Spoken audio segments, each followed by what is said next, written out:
आपने बहुत चमत्कारिक मंदिर देखे सुने होंगे, पर बालाजी के सालासर धाम जैसा कोई नहीं।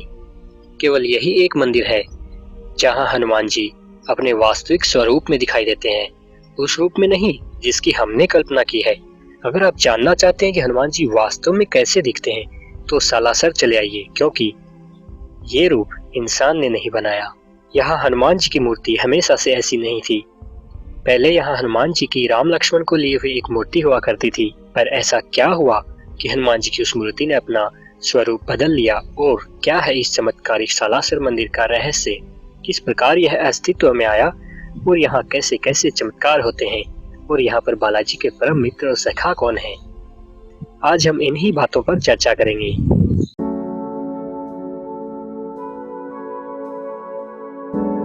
इससे पहले आपसे एक छोटी सी रिक्वेस्ट है कि हमारे चैनल को सब्सक्राइब कर लीजिए।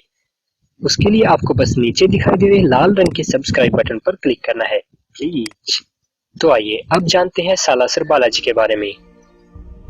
यह घटना 1754 की है। सीकर के रुल्यानी ग्राम के निवासी लच्छी राम जी पटोदिया के सबसे छोटे पुत्र मोहनदास बचपन से ही संत प्रवृत्ति के थे। सत्संग और पूजा अर्चना में शुरू से ही उनका मन रमता था। उनके जन्म के समय ही ज्योतिषियों ने भविष्यवाणी की थी कि आगे चलकर यह बालक तेजस्वी संत बनेगा और दुनिया में इसका नाम होगा। मोहनदास की बहन कान्ही का विवाह सालासर गांव में हुआ था। एकमात्र पुत्र उदय के जन्म के कुछ समय पश्चात ही कान्हीबाई विधवा हो गई। मोहनदास जी अपनी बहन और भांजे को सहारा देने के लिए सालासर आकर उनके साथ रहने लगे।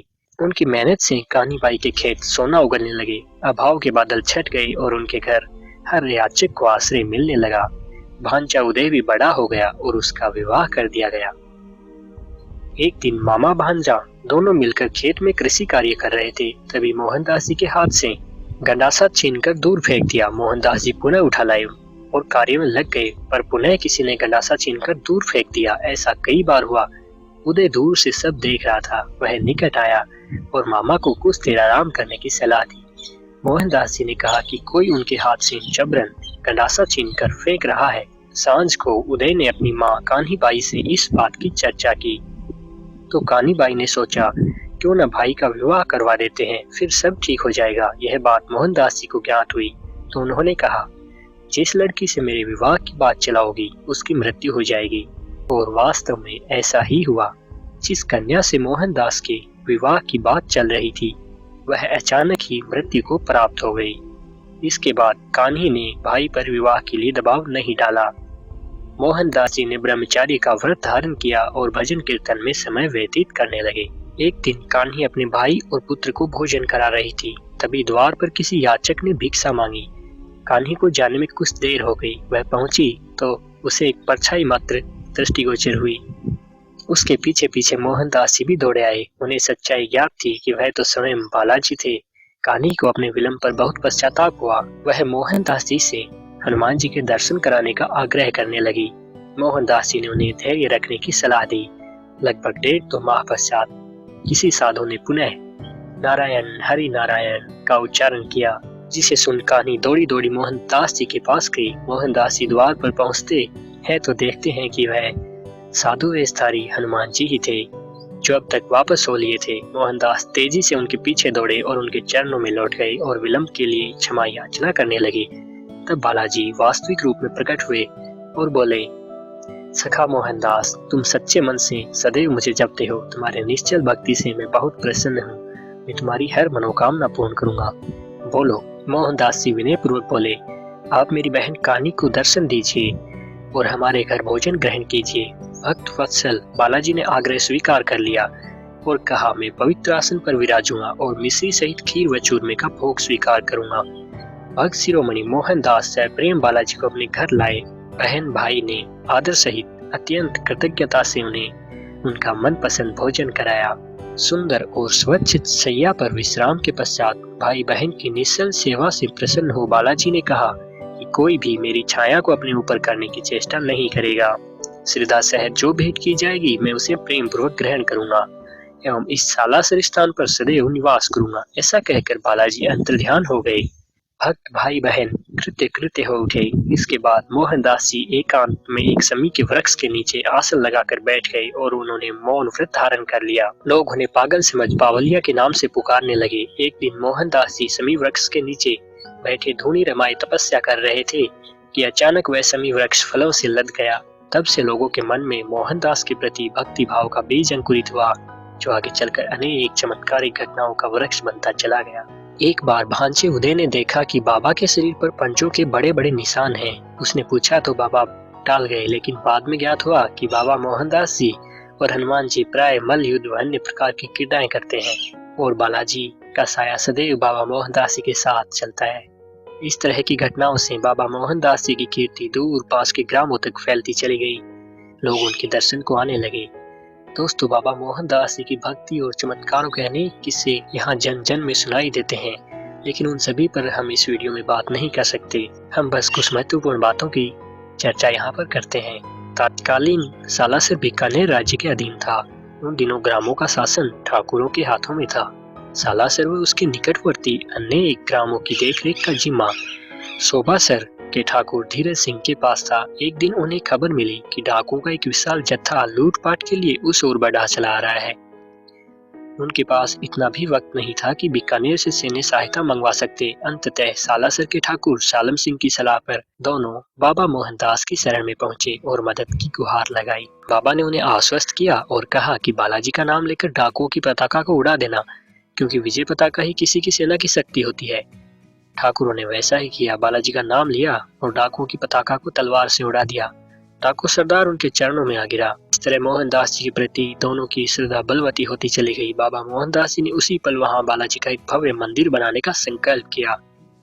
सालम सिंह ने भी मंदिर निर्माण में पूर्ण सहयोग देने का निश्चय किया और आसोटा निवासी चंपावत को बालाजी की मूर्ति भेजने का संदेश प्रेषित करवाया। उसी समय इधर आसोटा ग्राम में एक किसान ब्रह्म मुहूर्त में अपना खेत जोत रहा था। एक हल्का एक निचला हिस्सा किसी वस्तु से टकराया। उसे अनुभव हुआ तो उसने खोद कर देखा, वहाँ एक मूर्ति निकली। उस मूर्ति पर हनुमान जी, श्री राम और लक्ष्मण सहित विराजमान थे। उसने मूर्ति को निकालकर एक ओर रख दिया और प्रमादवश उसकी ओर कोई ध्यान नहीं दिया। वह पुनः अपने काम में जुट गया। एकाएक उसके पेट में तीव्र दर्द उठा और वह छटपटाने लगा। उसकी पत्नी दौड़ी दौड़ी आई और किसान ने दर्द से कहराते हुए प्रस्तर प्रतिमा निकलने और पेट में तीव्र दर्द होने की बात बताई। कृषक पत्नी बुद्धिमती थी। वह प्रतिमा के निकट पहुंची और आदर पूर्वक अपने आंचल से उसकी मिट्टी साफ की तो वहां राम लक्ष्मण को कंधे पर लिए वीर हनुमान की दिव्य झांकी के दर्शन हुए।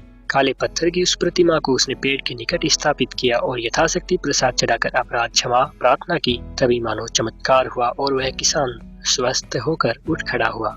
इस चमत्कार की खबर आग की तरह सारे गांव में फैल गई। आसोटा के ठाकुर चंपावत भी दर्शन को आ गए और उस मूर्ति को अपनी हवेली में ले गए। उसी रात ठाकुर को बालाजी ने स्वप्न में दर्शन दिए और मूर्ति को सालासर पहुंचाने की आज्ञा दी।